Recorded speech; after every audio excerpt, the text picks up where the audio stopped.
So, of course, I've seen many a Yiddish play because I did go to the theater, just to see my father sometimes.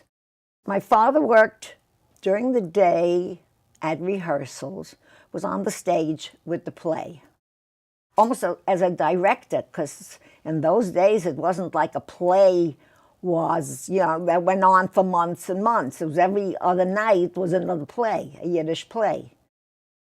At night, a prompter, which in Yiddish is a souffleur, all right, which you don't see today.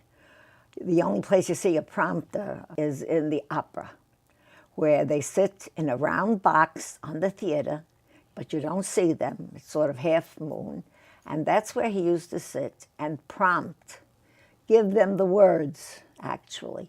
And that was his profession, to do that.